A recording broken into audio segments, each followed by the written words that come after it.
Thank you, everybody, and good afternoon.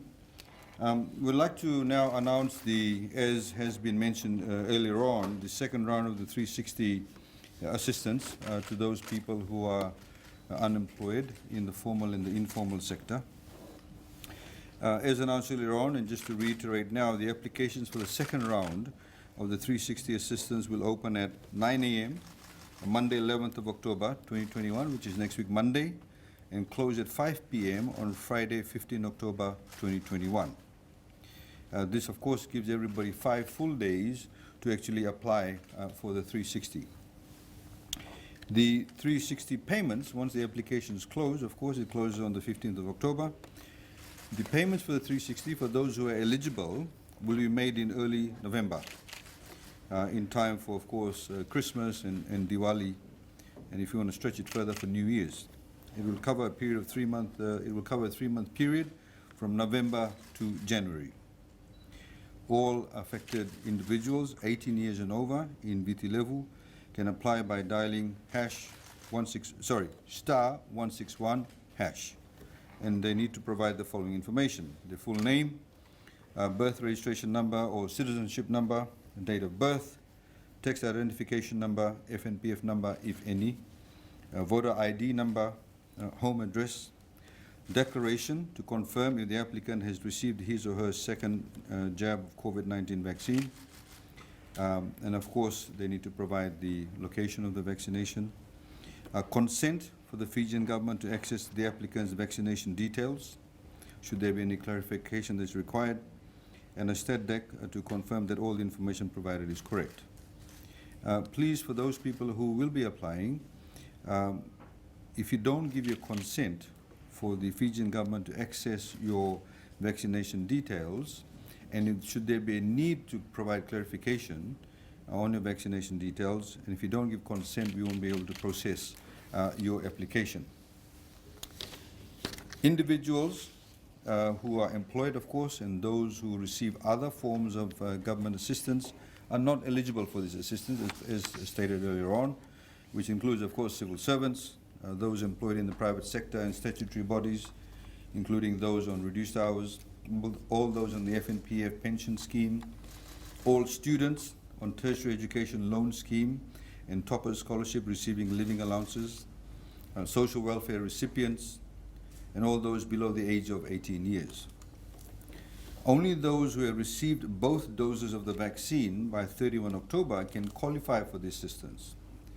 Some, we understand, as stated earlier on, may not have received the second dose at the time of the application, which is from next week, Monday to Friday, but they can still apply, as long as they get vaccinated by 31 October and provide evidence of it. So if, for example, your second dose may be due week after next, and the application closes end of next week, you can still apply, as long as you get your second dose by 31 October. As stated earlier on, please note applications with incorrect details. For example, incorrect TIN, BRN, FNPF number will be disqualified, and we will not accept changes afterwards. So please ensure that you provide your correct details. In the last round, we had given enormous leeway to allow applicants to change the details after applying, since most people weren't familiar with the application process. However, this will not be considered in the next round. Applications made using post-pay phone numbers will not be accepted. This is because payments to digital wallets are not possible for post-pay numbers. People will need to apply using a prepaid SIM registered under their own name. If the current SIM that they are using is not registered under their name, they cannot use it to apply. In the first round of the 360, we actually allowed people to apply on behalf of their relatives using phones registered to another name. This time around, we expect everybody to apply under their own SIM name. Now, having your own SIM name or a SIM under your name does not mean you have to go and buy a phone.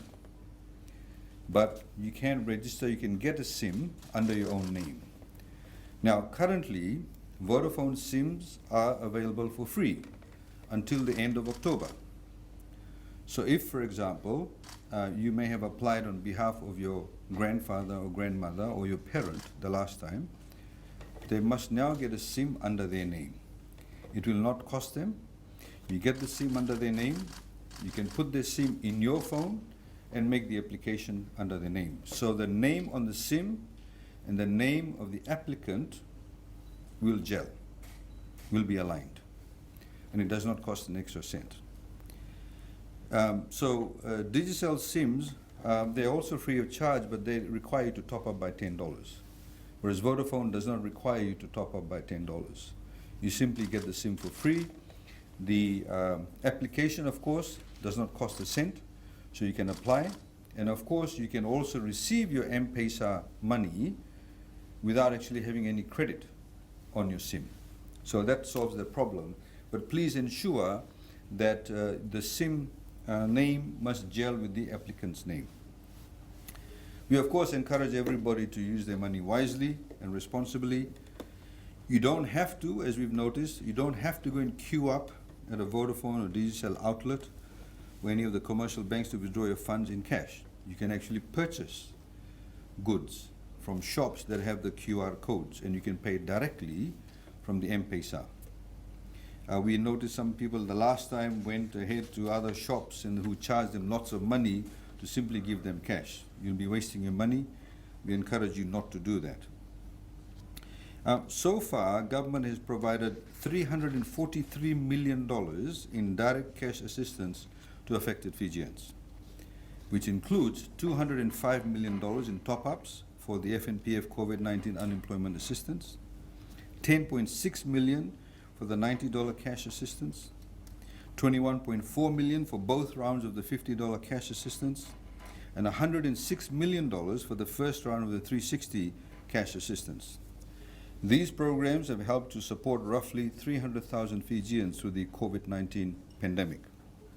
Of course, depending on how much we will be paying out in the next round, and if you take into account all the other assistance we provided, whether it's interest rate subsidy, subsidized electricity, water, food ration, access to GPs, you're looking at close to $500 million worth of direct assistance to Fijians. One of the issues, of course, that we have been able to address is that we've been able to gather a lot of data. So the next time around, should there be any assistance required specifically for different groups, in particular in terms of the profession, what they do, whether they are in the informal sector, whether they're in the formal sector, where they live, by way of gender, we have very good data collation that's helped us, which will of course feed into the other government assistance that we may provide, for example, should there be a cyclone, social welfare assistance, etc. So that's, ladies and gentlemen, is the quick update in respect to the 360 that will be rolled out, or the application is actually open from next week, Monday. I'd like to go now into the other matter that I wanted to address, which is the name change, and then we can take questions. I'm quite happy to take questions after that. As you know, that Parliament has approved the amendments to the law, including the BDM Act regarding name change registration. That has all been gazetted. The forms are now out. It'll be available to the public from tomorrow on government web page, on the Facebook page. You can look at all those details. So very quickly to recap, a person may change their name, the entire name, or just the surname, depending on what they want to do. As long as you're 18 years and over, you can go and do that independently of anybody else. You don't actually have to give a reason as to why you want to change your name. Now, the children can have their names changed also, but only if both the parents consent for the name change. However, in the event that the one parent is not involved in the rearing of the child, or the one parent has passed away, or is unknown or missing or of unsound mind, then the other parent can consent to the name change. To register a name change in Fiji, an individual must have his or her birth certificate registered in Fiji. So in other words, your birth certificate should have been originally issued in Fiji. If your birth is registered in Fiji, any updated birth certificate after the name change that is issued will show that the new name and will invalidate the previous birth certificate. If a person's birth was registered overseas, excuse me, and they later became a Fijian citizen, they would have to change their name in the country where they were born, because we cannot change their birth certificate from Fiji. When you are lodging an application to change your name at the BDM office or through the Fijian Elections Office, we'll now also be facilitating that. You'll need to provide the birth certificate, the current birth certificate, and one of the following valid photo IDs, your passport or your driving license or your FRCS or FNPF card or a voter card. Again, we have some occasions where there are some people who, for example, may be living in deep rural areas or in the maritime areas. They may not actually have a valid photo ID. So in those cases, or we found, as we did a sweep a few years ago, there were some people who had actually, gone through 20, 30 years of their life without even a birth certificate. So in those occasions, we actually have a process through BDM where they go through a particular verification process, and they can also facilitate for you to get a birth certificate, a new birth certificate, should you wish to change your name. Now, the application for the change of name could take up to 5 days because we have to make sure that we go through all the records and we go through the back end and do manual verification to ensure that there is no duplication of names. As soon as that is all verified, you'll be able to get the new birth certificate. As I mentioned, you don't have to give a reason. There is no fee involved to change your name. It's all completely free. And as you know, that this year we said if you get a birth certificate, that is also free for this year, which the Ministry of Economy picks up the tab, which Ministry of Justice actually issues an invoice to Ministry of Economy. Now, we do have some Fijians who live offshore who may want to change their name. So if you live in Fiji, for example, you can declare a change of name before a JP, a Commissioner for Oaths, the staff at the BDM office, the certain staff at the Fijian Elections Office, and these names will be all appointed or published in the Gazette, I should say. For those people Fijians who live overseas and want to change their name here, the application form can be witnessed by a Commissioner for Oaths or notaries public in those countries. The officials of the Fijian Elections Office can also receive completed application forms from the applicants wishing to change their name at all Fijian Elections Offices throughout Fiji. And we know that they are already setting up some ad hoc offices throughout Fiji and some of the CBD areas also beginning tomorrow. They will, of course, be going out together with BDM, as announced earlier on, in the next few weeks to the outer islands to ensure that we are able to reach all those people who may wish to change their details or their names. We have also undertaken that wherever the Fijian Elections offices are set up, whether permanent or ad hoc, should people come to change their names over there, they can authorize the Fijian Elections Office to collect the birth certificate on their behalf, or they can post it to them, so it makes it easier for them. They don't have to continuously go running up and down. So we made it as easy as possible. Now, just one other information: if a person has changed his or her name, he or she must only use his or her updated birth certificate and must not use his or her previous birth certificate, because obviously that would be trying to pass off, or what we call identity hopping, and that of course is an offense under the False Information Act 2016. Just very quickly, we wanted to highlight the BDM offices, and I can go into these details. There's about 21 BDM offices throughout Fiji: Kayasi, Vunindawa, Rotuma, Levuka, Vunisea, Lakemba, Taviuni, Savusavu, Nambowalu, Lambasa, Rakiraki, Tavua, Mba, Lotoka, Nandi, Singatoka, Korovo, Navua, Nosori, Nasinu, Suva. These are the actual BDM offices. Apart from that, of course, we have the Fijian Elections Office, and we have some details also. For example, they've set up some ad hoc offices at Nandi Sangam School, the PA's office in Singatoka, DO's office in Rakiraki. They'll be here all of next week.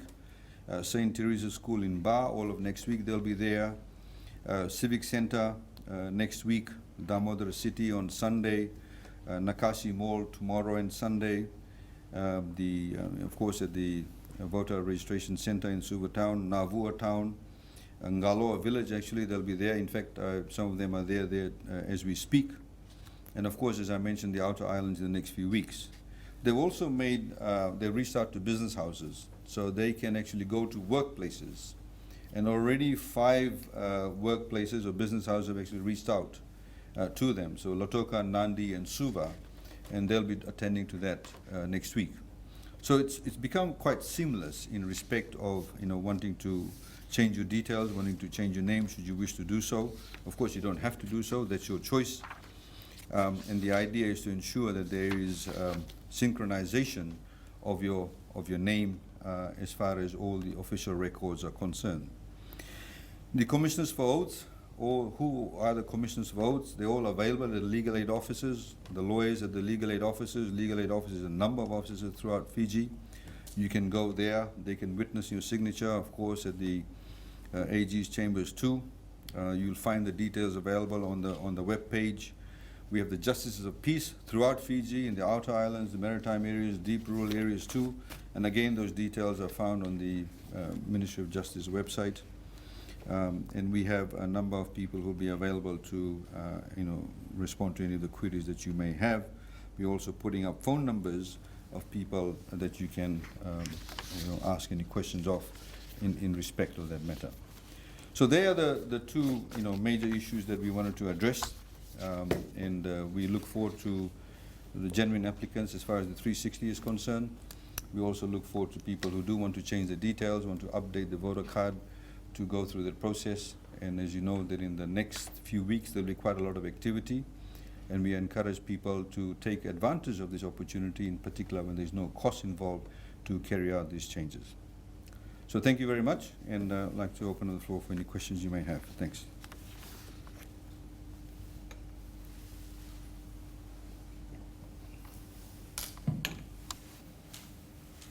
Thank you. Shanil here from Fiji Village. So with regards to the unemployment benefits, following the second lot of payment, is government looking at further unemployment assistance if you see that people are still affected? Sorry, after this, right? You mean Yes, the after second the round? second lot of payment. Well, as you said, we have to do an assessment of where we are financially. Of course, a lot of the uptake or lack of uptake will depend on the rate of employment or re-employment. We expect some major announcements to be made by the Honourable Prime Minister in the next few days regarding the new protocols that we put in place.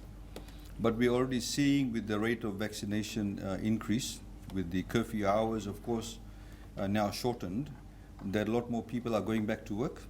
A lot more smaller businesses are being operational, whether somebody's selling, barbecue by the roadside, etc. So if people are in gainful employment, we expect those numbers to come down significantly. So we will have to play a wait-and-see game in respect of where we are with the economy opening up. So with regards to your food distribution program, are you still looking to continue with this? So what is your timeline on this? No, there's no time limit as such. There are people who are have been put in home isolation or home quarantine. We do still give food to them, but the numbers have significantly dropped because, as you know, the number of cases have dropped significantly. So there's not much demand for that at this point in time, but there are a few people who are still receiving it.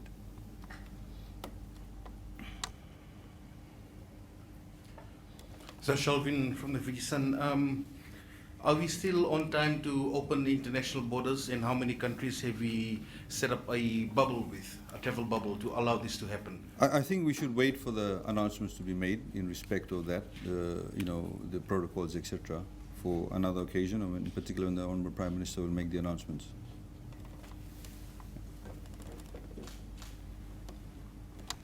Mr. Attorney-General Minister from FBC, I have a question with regards to a report. It was recently reported that government ministries have been able to make some savings. However, the leader of NFP, Mr. Biman Prasad, had said that there was no money to spend at all. What do you say to this?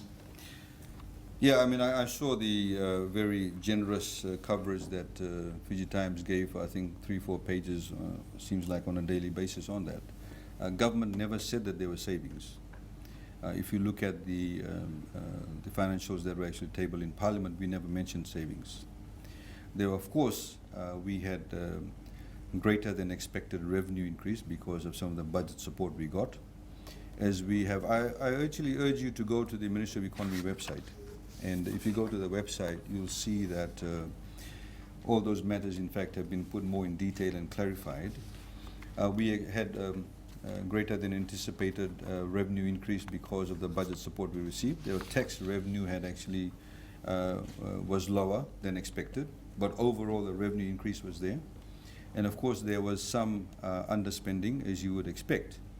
So for example, when the borders don't open up, and schools aren't in place, there are certain amounts of money or allocations that won't be made. So whether it's to do with the TELs, because some people weren't going to university, so we're not going to pay people allowance when they're not going to university. And in fact, it's set out in the Ministry of Economy webpage. So we saved actually interest of about $60 million because of some smart work done by the Ministry of Economy regarding that.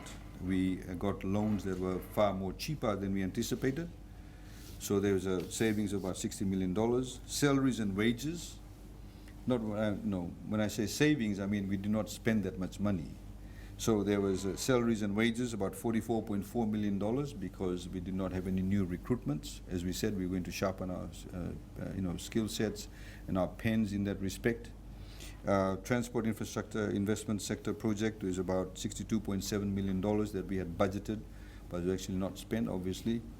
Tertiary education loan scheme, as I mentioned in toppers, $46.5 million. The tourism marketing grant, as you know, we had allocated that, but the borders did not open, so obviously you're not going to spend that much money. USP grant, $27.6 million. FRCS grant, because obviously they weren't doing as much work, and so therefore less money is required from them. WEF capital grant, $15 million. Construction of police station, $9.3 million, because obviously certain constructions could not take place because people could not move. People could not go from Suva to Lautoka or vice versa. So a lot of these things were actually held up.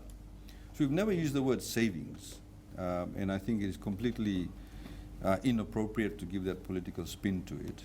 And I think there's one thing that did bother me. In fact, it was rather tragically comical. He said that because we wired funds, it goes to show that there was no government did not have enough money, which is a whole lot of nonsense. Because environment, if anybody knows, environment simply means, for example, we have Ministry of Health budget. And those of you who know about the budget, we have SEGs. So you have SEG 1 is for the staff salaries, SEG 2 is for the casual staff or non-permanent staff. Then you have, fuel, various other expenses, capital projects, etc.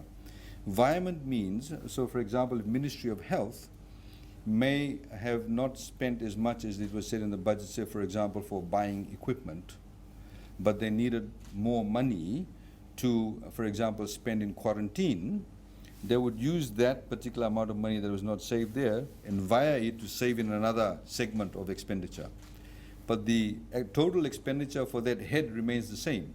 Environment means simply moving the money from one seg to the other, and he used that to say that therefore government doesn't have any money. I mean, I did not even want to respond to that because I didn't want to embarrass him by pointing out such a basic misconception about budget, unfortunately for him. So, I mean, again, unfortunately, as we've said, I think it was CFL that also sent some questions saying that they have also noted that we never mentioned the word savings. And the reality of the matter is that they've got it completely wrong. On one hand, they were saying that, we're spending too much. On the other hand, they were saying that we should be spending less, of course, and the other instances they're saying we should be spending more. I think they've got it all wrong. I refer you to the web page, Ministry of Economy web page. It clarifies exactly everything that needs to be told. It's quite specifically, it's been issued by the Permanent Secretary for Economy, and it sets out all the details regarding the financials of the last year. When you have government revenue that's been shattered by 50%, when you don't have any tourists coming in, taxes have been slashed, tax collection has been slashed. Obviously, your ability to continue to provide assistance, will need to be there, and it needs to be funded by, of course, loan funding too. We are very grateful to, countries like Australia and New Zealand and the EU that's provided budget support. But if you look at the amount of budget support we received and the amount of assistance we've actually provided in terms of direct cash assistance, we've done more than the support they've actually given us. So we have utilized more funds to provide assistance to ensure that those people who are or who need looking after in the social safety net are actually looked after. So these are the set of dynamics that needs to be addressed within the economy, and unfortunately, some of the media organizations, just got it completely wrong, as did the politicians themselves. Mr. Biman has also repeatedly said that opposition parties combined won more votes than Fiji First. Is this accurate? Opposition parties have more votes than Fiji First. Combined. Well, there are only two parties in parliament, which is NFP and SODELPA, and obviously if they had more votes than us, they would be sitting on the other side of parliament. If he's talking about those parties that did not meet the threshold, then obviously they did not meet the threshold. But I also understand that today they made comments that they don't want to, they said that some of the smaller parties have wasted votes. Again, I mean, these people are already fighting amongst themselves. They talked about a grand coalition, but they're already sort of having differences. Can you imagine what would happen if they ever, God forbid, got together in government and had majority of the votes? They would be fighting with each other from day one. I just have a few more questions. The Fiji Sun has been running research polls. Last week they said that Rambuk and PM are neck to neck as preferred Prime Minister. What do you think of this veracity of this poll? Look, we don't really trust those polls, with due respect to Fiji Sun. From what we understand, what Fiji Sun is doing, they're simply phoning up people. They have no way of verifying who these people are. They simply are dialing numbers. They're asking questions of people on the phone. They're asking them their location. They're asking them perhaps other details, their age, etc. What do they do? If somebody calls me up and says, I'm going to take a poll and see who you're going to vote as Prime Minister, most people won't want to give their details, or they won't necessarily give the true details. So I think these kind of polls are more gimmicky than anything else. And again, I mean, I think if somebody wants to run proper polls, you go overseas and how people run proper polls. It's done in a lot more systematic manner. Whilst they may say we don't dial the same number again, you may actually be calling people that's all, for example, living in Nasinu, or you may be calling everybody that's living in an urban area. I mean, how do we know that somebody is, if you call me up and say, I'm doing a poll, who are you going to vote for? Where do you live? I might say, well, I'm living actually in, Namosi. You don't have any way of verifying that. Again, you may say, well, who are you going to vote for? I might say, well, is this guy recording me? How do I know that he's not, tracking my phone number, etc.? So they're not reliable. Most reliable polls are actually done face-to-face. Most reliable polls are done when you actually go down on the ground, when you have a good spread of people. So, people who may, for example, live in a squatter area, their issues would be different to, say, somebody who's living, in McGregor Road. So if you want to do a proper poll, I think you need to have a good spread. And doing phone polls, I don't think is an indication of the accuracy of the spread of the population that you would want. So we don't necessarily take it, we take it with a pinch of salt. And whether Fiji Sun wants to continue with that, but we don't place much emphasis on or credibility on the polls that Fiji Sun is actually doing. If I may, the latest statement, by the IMF has attributed that Fiji's increasing debt is due to the impact of COVID-19, is because government has been trying to provide for the people. Was it hard for the government to make a decision with this regards? A decision of, sorry? Of debts getting money? Well, as I mentioned earlier on, the fact of the matter is that when your economy has been affected immensely by the lack of the borders not opening, and your tourism numbers have depleted significantly, or there have been zero tourism numbers coming through, there were certain socioeconomic measures that we did not want to actually refrain from, or we wanted to conversely continue with. So we did not stop free education. We did not stop social welfare payments. We increased unemployment assistance, as I mentioned, about $340 million. There's still roads need to be built. The judiciary needs to function. Water needs to be delivered. All those, facilities and amenities and utilities need to continue. So government, of course, with the revenue being depleted, still has to go out into the market and borrow. And I think the fact that the IMF has mentioned that, essentially what IMF is telling you implicitly, that if the COVID-19 had not taken place, we would not have borrowed as much, because obviously the revenues would have been high. So our debt to GDP ratio would have been a lot lower. And the only reason why it's increased is as a result of revenues actually being, driven downwards. But on the other hand, we could have been extremely, clinical about it and said, well, look, there's no more revenue, no more free education, cut social welfare payment, no unemployment assistance, you go and fend for yourself. Some governments have done that in some countries. Of course, most countries, have not done so in this pandemic, because you need to ensure there's socioeconomic stability. In the same way, for example, with this last payment of $104 million dollars, it has provided a particular level of stimulus to the economy, whilst also giving people a lot of relief, a lot of comfort. A lot of people have come to us and said, look, we're able to pay our rent, we're able to pay our electricity bill, we're able to pay for various other things, we're able to buy food, we're able to buy clothes, we're able to buy shoes, whatever the case is. We're able to give some money to some of our family members. We're able to do certain, pay for my car repayment. So by providing this assistance, we are helping people in a way continue with a particular lifestyle, albeit perhaps less reduced than what it was, but it's providing that continuity and that level of consistency. So the IMF is essentially saying that, look, they've done this because of the COVID-19 pandemic. So what they're saying is that as we get out of it, as the economy opens up, therefore we'll be borrowing less. That's essentially what they're saying to us. And I think, we'd like to thank the IMF actually for the visit. They've been, the Permanent Secretary for Economy is here and the team is here, our head of Treasury, and all the senior members of the team have been meeting up with the IMF continuously over the past 2 weeks.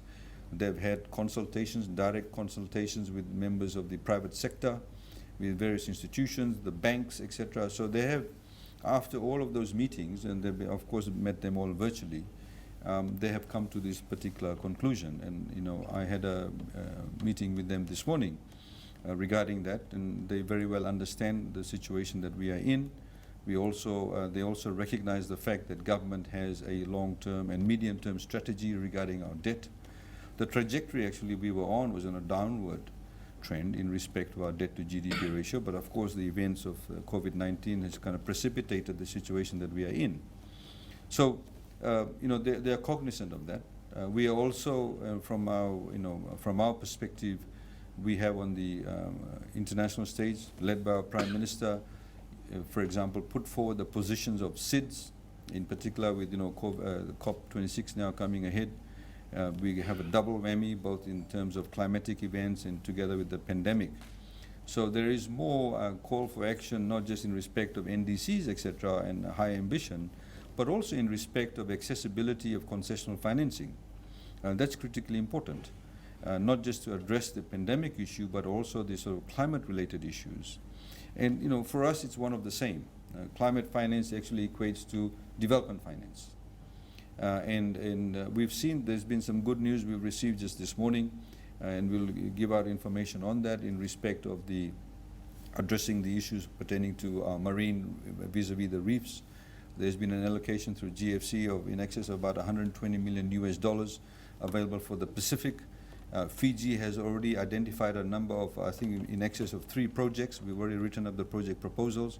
So we expect to get that funding. We're working with the private sector to be able to address those issues that not only will have an input in terms of funds into the economy, they are, the concessional financing, but also in terms of addressing our environment, because our environment is very critical to us, not just in terms of the intergenerational aspect of it, but also in terms of the economic aspect of it.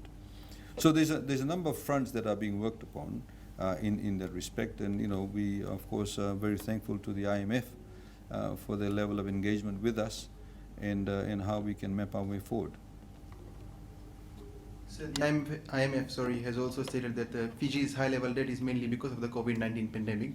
They've also stated that government has borrowed based on the best interest rates from partners. Can you make some comments on the management of debt level considering the decline in government revenue and the plan going forward? Well, as I mentioned, I mean, the reality of the matter is that we expect government revenue to increase. I mean, as soon as we start getting tourists coming through, obviously there'll be more, VAT paid, and there'll be an increase in e-cal.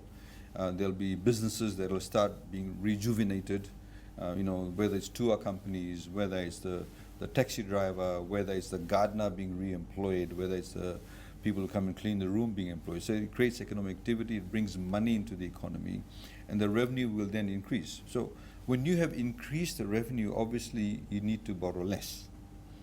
So of course we have in the meantime been carrying out a number of kind of strategic type of initiatives, whether it's in terms of placing the Fijian economy for other source of revenue other than just tourism. So you will see in this year's budget we have allocated $250,000 for the ITC, the BPO Council. Sorry, this is the back-end processing, the call centers, etc. About a few weeks ago, I was involved in a virtual meeting with a lot of Australians who were looking at Fiji as an alternative to Philippines in terms of having call centers and back-end processing in Fiji. Now, if you look at the BPO sector, most of the people who are engaged in that sector are between the ages of about 18, 19 up to about 35. So there's a lot of young people who get engaged in that sector. So we want to develop that sector. And we are providing, this is the reason why we provided assistance to the BPO Council, to be able to go and get companies into the market. There's of course one or two companies that are already coming into, looking at coming into the Fijian market in that respect. So you'd be surprised, there's about 2 companies we know where the numbers in that type of business have actually doubled even during this COVID period. So there's a lot of potential in that space. There's some other strategic areas that we are looking at in terms of pre-positioning ourselves to be able to spread our risk. We have been doing that. If you look at the, in terms of the contributions to the Fijian GDP, before it was essentially, sugar tourism. But if you look at the Fijian economy now, there are various other sectors that actually contribute. So some of them maybe seem to have reduced in terms of their contribution to the GDP, but overall the numbers, nominal numbers have increased. But as a percentage of contribution, they have probably decreased. There's still, of course, a lot of opportunity in the agriculture sector. So we are strategically looking at from that perspective in terms of long-term growth, at which sectors can contribute other than tourism, other than sugar. But also, we will see the numbers, God willing, increase when the borders open up, when you get more tourists coming in, because that will suddenly increase government revenue. So in relation to a statement released by the Fiji Labour Party today, they have expressed disappointment that government has chosen not to grant people a working public holiday for Fiji Day. So I just wanted to get your comments on government's stand on this. Mahen Chaudhry knows this. He's been Prime Minister of Fiji. The law is quite clear. The law has been like this for the past number of decades. That you celebrate Fiji Day on the day it falls, and that's always been the case. He knows that. It's just political gimmick, and you guys need to do that yourself. I mean, don't be the voice for political parties. You can go and check the law itself. That's what the law states. You're following the law. They talk about rule of law, but they don't want to follow the law. So he's also raised concerns regarding the social and economic problems before COVID-19, which has, he stated, worsened after COVID. Can I get your comments on this as the Minister for Economy? Well, have you done your analysis on that? I mean, just because somebody says that, I mean, if he says tomorrow the horse is green, will you say that, you come to me and say, can you tell me why is the horse green? I mean, this is somebody who has been out of the political landscape, and only now when he's qualified to contest the elections, he's suddenly making all these noises. I mean, he's made so many absurd claims in the past number of weeks regarding the economy. These are the same people who have been commenting on the media in respect of this financial performance of the last financial year, and they've got it wrong again. So, I mean, look, it's not even worth responding to. The reality of the matter is that, we've been through this pandemic. They know that.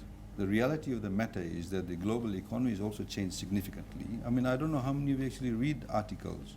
If you read articles now, the price of fuel globally is increasing. Everybody knows that. It's on an upward trajectory. The cost of freight internationally has gone up. And I heard some of these politicians commenting the other day, oh, because of government, the price of goods are going up. Obviously, it's got nothing to do with government. If the price of fuel is going up because of some disturbance in the Middle East, we've got completely no control over that. In the same way, if the price of freight is going up internationally, if the freight cost from China to Australia is going up, And if your goods are going to come from China via Australia, we'll have to bear the freight cost. So you see, whenever you do a analysis of the economy, you need to be honest about it. You cannot simply do analysis of the economy simply to gain political points. And unfortunately, they're trying to hoodwink the ordinary Fijians. And people need to become a lot more aware and astute about what the happenings around them, and so should you. So just finally, some political parties are saying that the voter ID issue and the registration of voters is a concern and have called for the supervisor of elections to be let go. As the Minister responsible for elections, what are your comments on this statement? Well, I think the issue pertaining to the voter ID cards is a non-issue.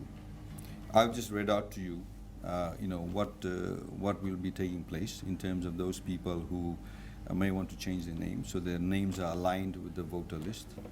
And the reality of the matter again is that the voter ID card is used by banks and various other organizations as a source of truth for your identification.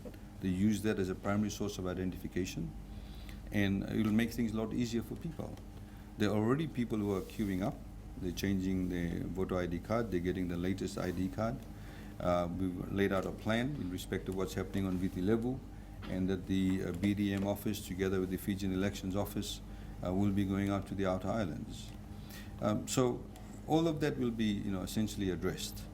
I think unfortunately, these political parties, they want to be seen to be relevant. They want to occupy your airtime. They want to occupy the space in the newspaper. They want to occupy, airtime also on television. And so they make all sorts of comments, and unfortunately, some of the journalists just fall for that. You need to look at what is actually happening in the law. You need to look at the announcements that have been made by government. You need to look at the announcements made by the various permanent secretaries, and look at the map that has been worked out in respect of how we're going to address many of these issues. I mean, isn't it better to have one source of identification for everybody for official purposes? You would agree with that, I'm sure. You're an intelligent human being, you would agree with that. It also makes in terms of giving assistance to people in terms of cyclones. I mean, we are told by all reports now that, for example, climatic events will increase in frequency. It will increase in intensity. We have to relocate people. There's about 40 places in Fiji where people have to be moved to higher ground. When there's a cyclone, we have to give relief. We have to make sure we give it to the right people. We have to make sure that you don't necessarily come along and get the same relief 3 times because you operate under 3 different names. We have to reduce the amount of identity theft, identity hopping. So it just makes sense for everybody to ensure that we have proper system in place, and it makes things a lot easier for everybody. On one hand, people talk about better utilization of government resources. It is absolutely it is not better to actually have one person with 3 or 4 different identifications. How is that better utilization of government resources? So that's what we are trying to do. In the same way, there has never been such a collation of data pertaining to people in the informal sector. We now have enormous data. With this data, the Ministry of Women, Children, Poverty Alleviation, Ministry of Agriculture, Ministry of Commerce, Trade and Industry, NDMO, all these people have access to data, so we have better targeted assistance as and when the requirement is there. So, again, this is all sort of smokescreen stuff, trying to sort of undermine the system. They have no solution. None of them actually have given a solution. They ask for people to be fired. They ask for this thing, they say this thing is not going to work. Not any of the single parties, I think apart from Savanada Narumbe's party may have been at one instance, gave an alternative budget. Where is Sodelpa's alternative budget? Where is Rambuka's alternative budget? Where is NFP's alternative budget? Where is Labour Party's alternative budget? Where is the other smaller party's alternative budget? You people have not even asked them for it too. So you see, you got to put into perspective. We are in a space where we are trying to ensure that people get back their sustainable livelihoods. We are trying to give people assistance in terms of social safety net. We've given assistance to taxi drivers, minibus drivers, getting a birth certificate, fishing licenses. We're picking up the tab for this. Market vendors will pick up their market source for the fees for the next 1 year. All of these people are being assisted to ensure that we give them a leg up. Then on the other hand, these people complain about freebies. They'll say, oh, we're giving too many freebies. I don't consider it to be a freebie. I think it's critically important for the market vendor who has not been able to access the market, the taxi driver, the minibus driver who's not been able to drive, to give them some form of assistance so they can get back on their feet.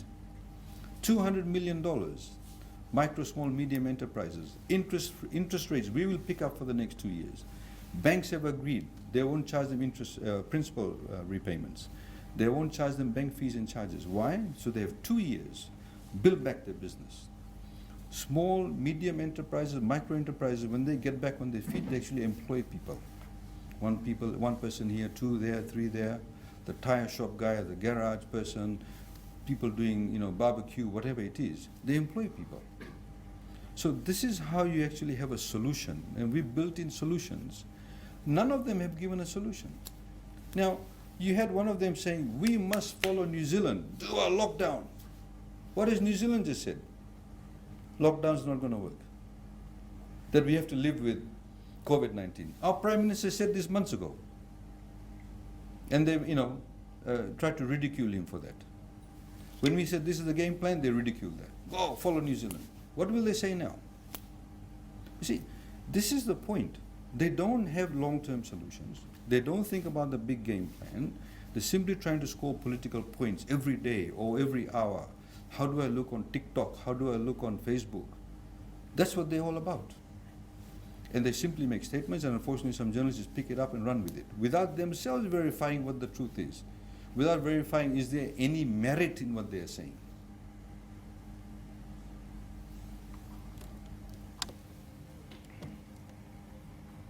Any other questions?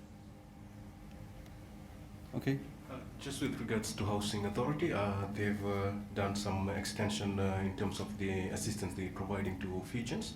Are there any further assistance that you might be aware of that they will be giving to Fijians? Well, I mean, Housing Authority, we're doing some work. You'll hear some announcements in respect of the overall housing strategy going forward in the next few weeks. So, please bear with us. There's some announcements we'd like to make in that respect. Okay. Okay, no more questions? Naka? Thank you very much. Thanks.